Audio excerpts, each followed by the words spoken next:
जब तक आप मन नहीं फिराएंगे, जब तक आप निर्णय नहीं लेंगे, जब तक आप प्रभु को स्वीकार नहीं करेंगे, एक युवा होने के नाते जब तक आप नहीं अपनी जिंदगी में उसे पुकारेंगे, वो आपके लिए कुछ नहीं कर सकता। आपको ऐसी शक्ति की जरूरत है जो आपको आगे की ओर ले जा सके, जो आपको अग्रसर कर सके, जो आपको उत्साहित कर सके। और वो शक्ति है यीशु मसीह के पास, वो शक्ति है पवित्र आत्मा के पास, वो शक्ति है पिता परमेश्वर के पास, जो आपकी जिंदगी को एक अलग दिशा दे सकती है। आमीन। जब आप शिक्षित होंगे तब आपके माँ बाप उजियाले में आएंगे। जब आप गलत बातों से निकलकर बेविचार से ऊपर की कुछ जिंदगी है प्रिजन। सुने, जितने भी युवा इस समय मुझे देख रहे हैं, आप ध्यान से सुने।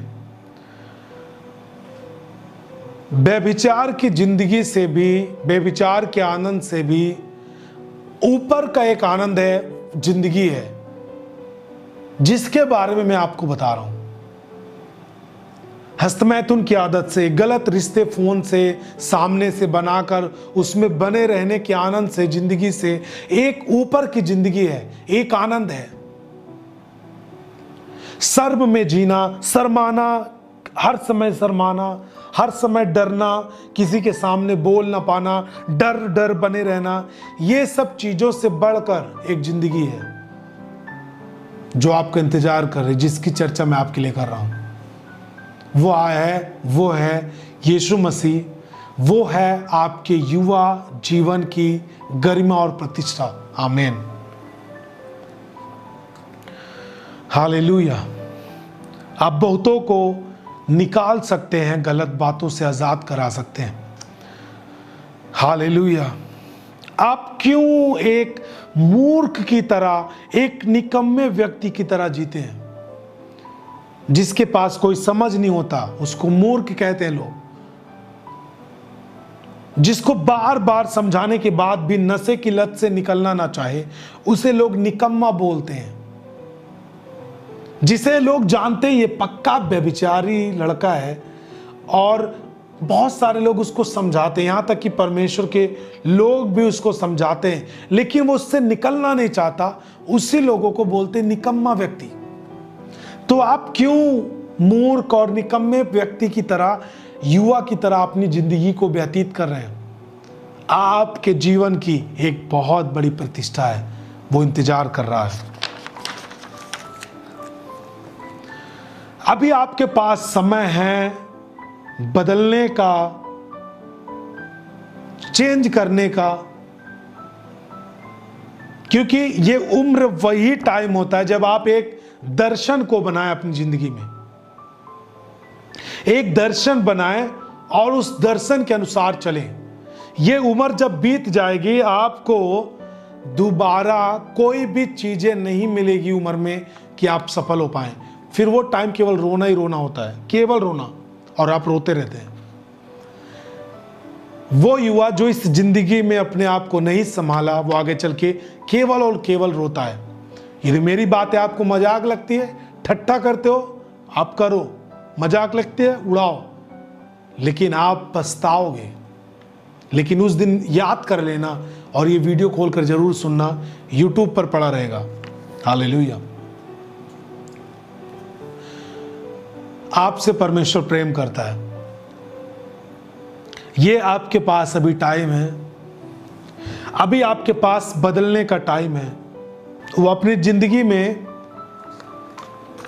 सब कुछ खो देते हैं। बहाना बनाने वाला युवा कभी सफल नहीं होता। बहाना बना के आप कभी भी किसी चीजों को प्राप्त नहीं कर सकते। केवल आप लोगों को धोखा से दे सकते हैं, अपने माँ बाप को धोखा दे सकते हैं, बस बहाना बना के। और आपको मालूम होना चाहिए, जो जिंदगी अपने माँ बाप को धोखा देती है, जो जिंदगी परमेश्वर को धोखा देती है, वो जिंदगी को परमेश्वर छोड़ देता है। उसके माँ बाप का आशीर्वाद नहीं होता है, और वो जिंदगी बिल्कुल नष्ट हो जाती है, और उसको कोई भी नहीं बचा सकता। हालेलुया। कभी भी बहाना ना बनाएं। इसीलिए आपके ऊपर तेज आया है, आपको वो शक्ति आई है। पवित्र आत्मा आपके लिए इस दुनिया में, यीशु मसीह का लहू है आपके लिए इस दुनिया में, परमेश्वर का वचन है आपके लिए इस दुनिया में। ये ऐसे युवाओं के प्रोग्राम है आपके जीवन के लिए। किसी भी चीज़ों का बहाना बना के अपनी जिंदगी को नरक की खाई में ना लेके जाएं। एक सफल युवा अपनी जिंदगी को बनाए। आमीन। निकाले अपने आप को गलत रिश्तों से, निकाले अपने आप को व्यभिचार की लत से, निकाले अपने आप को गाली गलौज से। मार पीट लड़ाई झगड़ों की उम्र नहीं है ये, अपनी ज़िंदगी को वहाँ से निकालें। नशे से अपनी ज़िंदगी को निकालें, अभी भी आपके पास टाइम है।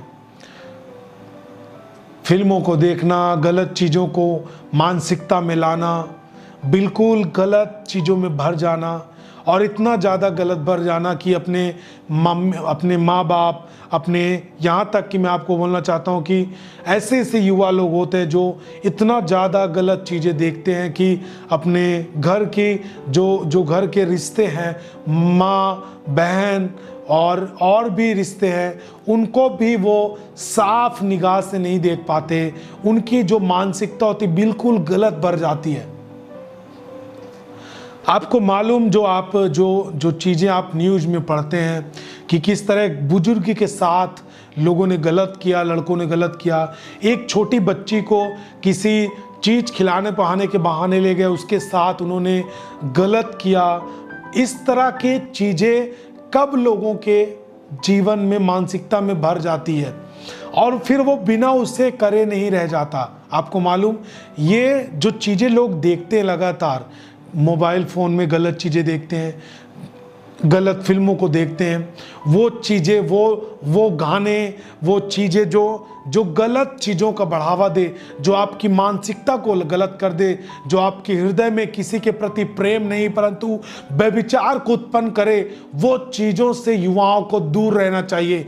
नहीं तो ये चीज़ें आपको इतना गलत भर देगी, फिर आप सबका डर आपके अंदर से खत्म, पुलिस का डर खत्म हो जाएगा, न्याय का डर खत्म हो जाएगा, जेल की डर खत्म हो जाएगी।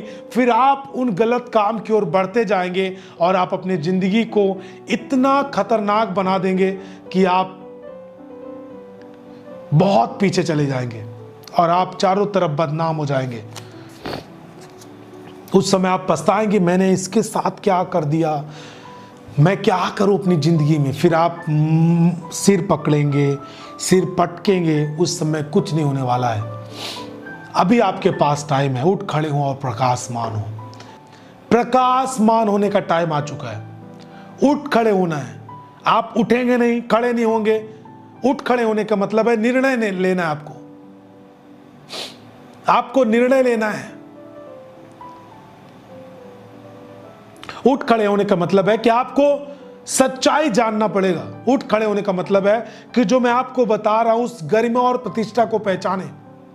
उठ खड़े होने का मतलब है कि अब आप ज्यादा टाइम अपने पढ़ाई के साथ साथ अपने परमेश्वर के साथ व्यतीत करना शुरू करें। उठ खड़े होने का मतलब है कि आप अपने माँ बाप को अपना जीवन दे दें कि पिता आप जो बोलेंगे वो करूंगा।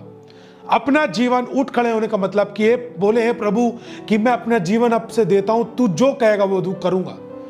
उठ खड़े होने का मतलब है कि प्रभु मैं अपना जीवन चर्च के हाथ में देता हूं, अगुए के हाथ में देता हूं, जो संदेश वो देंगे उस तरह मैं करूंगा। उठ खड़े होने का मतलब जब आप उठ खड़े होंगे तो आप ही प्रकाशमान होंगे, आप ही प्रकाशमान होंगे, आप ही प्रकाशमान होंगे। यीशु मसीह के सामर्थी नाम में।